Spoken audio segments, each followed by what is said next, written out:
ai samak Rameswar Thokchom nice expert ngasi ki topic lok laihou haibasi karino amadi karamna ngakthokani lok laihou haibasi ILI gi manung chale ILI haibadi influenza like illness haibani respiratory disease sing asibuni haibadi laihou hauba hakchang khirum tauba hakchang nikpa lok khuba khanau nuaitaba naton mahi chenba naton ipun phunba masan amadi body chikpa kok chikpa hakchang ison chondaba aduga karigumba kanda oba amadi khong hamthabana chingba tawrakpa hairiba sing asi respiratory illness ngaktani haibadi ILI gi symptom ngaktani masi respiratory virus sing asina chin amadi naton gi sarukta changkhiduna upper respiratory tract infection thuanduna hairiba anaba sing asi ohelakpani matam kharagi mamangdadi lok laihou si thoina luna longnaramde amadi kinaramde adubu haukiba sahi ani ahum muksidagidi yamna luna amadi kina longnare masigi maramdi lok laihou gi anoba maming ama thonkhibadagini adubu aina mayamda haijaninglibadi sahi ani ahumgi mamangda naramba lok laihou duga hojik mayamna kinariba anauba lok laihou siga khenaba karimata leite masi mamangaigi lok laihou duga chap manai maming khaktang hongkhibani onthokkhibani maming dudi panba yadre maramdi palurabadi amuk video si delete taukhigani mayamne hena khangnaraba virus adubuni masi WHO nadi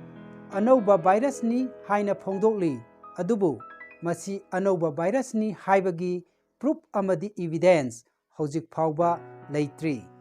amabu oire lok laihou amadi ILI gi symptom hek lakpaga adomna tawgadaba sing adu khangminase lok laihou gi ahanba symptom hek lakpaga adomna ihan hana tawgadaba si chaba lepasini aduga 3-step flu diet protocol induna adongi laihou du numit humnidagi manganigi manungda irai laina phahanba ngamgani hojik aikhoi 3-step flu diet karino khangminasi ahanba step si liquid diet haina khangnai masi lok laihou lakpagi ihan hanba numitta tawgadaba thabaktuni yes ahanba step day 1 liquid diet haibadi citrus fruit juice amadi coconut water thaktuna ahanba numitsi lengani changdi nangi body weight divided by 10 haibadi nangi body weight si 60 ne ana khallo adu oiba taragadi 6 glass of citrus fruit juice amadi 6 glass of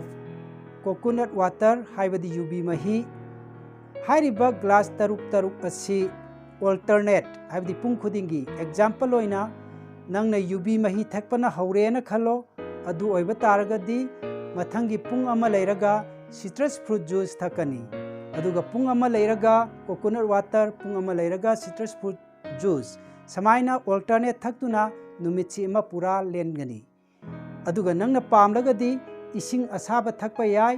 ising asaba natana atopa karigumba amata chasan thakchanba tauba yararoi ahanba numitsi step 2 second day fluid diet sisu aikoina kamaina semgya kanda nangi body weight divided by 20 second day gi oina haibadi nangi body weight 60 ne khallo adu oiba targadi divided by 20 that means 3 glass of citrus fruit juice amadi 3 glass of coconut water nang pung baro phawba thakani baro gi matungda nangi body weight into 5 is going to gram. That means tomato amadi cucumber haibadi akoina khamen asinba amadi thabi chaduna lengani. Nangi body weight 60 ne na khalo adu targadi 300 grams uziki khamen asinba amadi kedoba thabi ji charga nang ani suba numitsi lenthokani. Marakta nangna pamlagadi yubi mahi thakpa yai, citrus fruit juice thakpa yai, ising asaba thakpa yai, sigi wangmada karigumba amata sasan thakchanba tauba yararoi. Step 3. Day 3 solid diet. Haibase koina nangi body weight divided by 30. Haibadi 2 glass of citrus fruit juice amadi 2 glass of coconut water nang na pung baro phauba thakuna lengani. Pung baro gi matungda naki lunch lakpada nangi body weight into 5 is going to 300 gram. Nang ngarang chakiba damaina khamen asinba amadi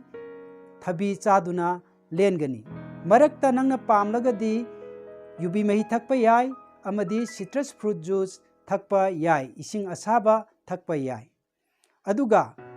loina na nangna nungdhin jorokpa haibadi numidang yorokpa nangi dinner time da nang chak chaba yaragani. Tawbadabu thau yaudaba aikoina chak chabiyu, cha enjang chabiyu. Aduga chak chadringegi mangoinana thabi amadi khamen asinba khara charga chak adu chabiyu. Hairiba 3 step flu diet si nangna fajana illabadi numit marini subada nahaki fever phagragani nangunda fever gi feeling phanglaro amta. 95% people aikoina ngasibu thengnarakpada hairiba 3 step flu diet si inbada numit marini subada maki fever oiro maki influenza like illness oiro khudingmak loina phagragani. Adubu 5% mukti aikoina hairiba numit humnisigi matungda fever khara leihouba yawi makhoiduna amuk one cycle haitare aikoina makoktagi amu hauraga amuk aikoina numit humni suba buk tawraga aikoina numit tarukni tawba matamdadi nangonda leiramba fever khudingmak loina mangkhragani. Hairibasi aikoina 3 step flu diet protocol haina khangnei loinana nice protocol haina ju khangnei. Hairibasi aikoina proven ni masi proof leiraba poni haibadi aikoina Ministry of Ayush Government of India na masi gi matang sida masi gi nice protocol si makoina fajana masida study tawduna masi makoina ayaba pikhraba adugumba diet makhal amani. Aduna mayam hairiba diet sida laktuna adomna lok laihou amadi ILI gi any symptom lakpa matamda irai laina yumda leina nangi anaba phanba yagani haibasi mayamda ngasi aigi video sigi mateng loroga mayamda haijari. Adomsu adongi apamba health kamari leinaba topic comment haibirao ai soidana topic to the video semjarake ngasigi oinadi video si matang asida losinjarage kanglaipa imana yaifare.